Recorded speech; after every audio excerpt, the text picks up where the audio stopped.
आज के वीडियो में हम मैथ एनसीईआरटी क्लास 10 का प्रश्नावली 6.2 का पहला नंबर क्वेश्चन सॉल्व करेंगे। पहला नंबर क्वेश्चन क्या बोल कह रहा है, आकृति 6.17 का 1 और 2 में डी ई समांतर बी सी है। इसका मतलब होता है समांतर, दो जब लाइन ऐसे होगा उसका मतलब होता है समांतर। डी ई समांतर बी सी है तो 1 में ई सी और 2 में ए डी ज्ञात कीजिए। तो हमको ज्ञात क्या करना है, पहला में ई सी ज्ञात करना है और दूसरा में हमको क्या ज्ञात करना है, ए डी ज्ञात करना है, यानी ये ज्ञात करना है। तो दोनों फिगर दे रखा है, ये 2 नंबर फिगर है और ये 1 नंबर फिगर है।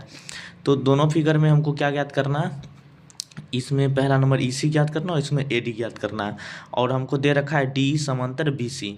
आपको इससे पहले वाले वीडियो में याद होगा कि हम थेल्स प्रमेय जस्ट बताए थे और अपोजिट भी बताए हुए हैं, तो आपको डिस्क्रिप्शन बॉक्स में मिल जाएगा और वहाँ पे जाके चेक करिए और वो वीडियो देखिए थेल्स प्रमेय का।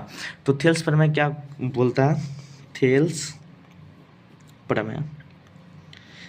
प्रमेय के अकॉर्डिंग क्या होता है, जब दो लाइन समांतर होता है, जैसे मानिए ये हमारा एक त्रिभुज है, इसका नाम है ए बी सी, ये हमारा एक समांतर हो गया, मतलब डी और ई, यानी डी ई समांतर है बी सी का।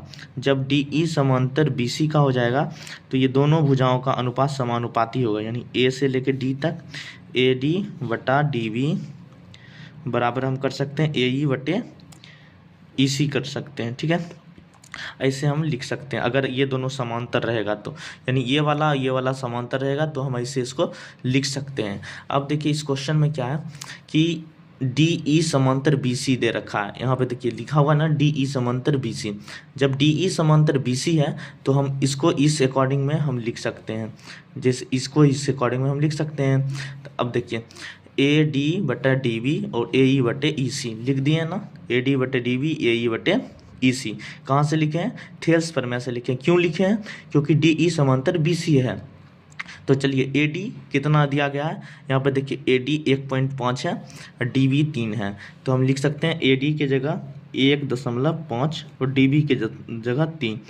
अब ए ई और ई सी बचा, ए ई कितना है, ए ई हमारा है 1 सेंटीमीटर, ई सी हमको पता करना है, तो ए ई के जगह पर 1 दे देते हैं और ई सी के जगह ई सी दे देते हैं।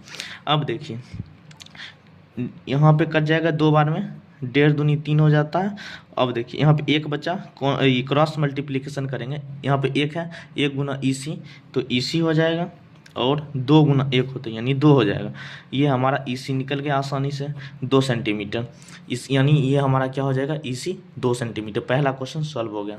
अब चलिए एक का दूसरा क्वेश्चन में क्या ज्ञात करना है, ए डी ज्ञात करना है और इसमें भी दे रखा है डी ई समांतर है हमारा बी सी के, तो हम क्या लिख सकते हैं, डी ई समांतर बी सी, तो ए डी यानी ए डी बटा D B, A D by D B बराबर ए ई बटा ई सी लिख सकते हैं, ए ई बटा ई सी।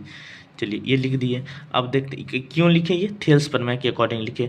अब ए डी का वैल्यू कितना रखा है नहीं मालूम है, यानी ए डी ही तो पता करना है, तो ए डी की जगह पे हम ए डी ही लिखेंगे।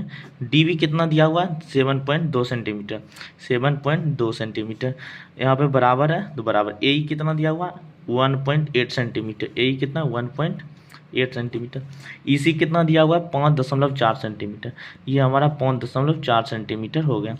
तभी हम क्या करते हैं, यहाँ पे 1.8 और 54 है, पॉइंट हटा दीजिए, 18 दिया 54 यानी 3 बार में कट जाता है।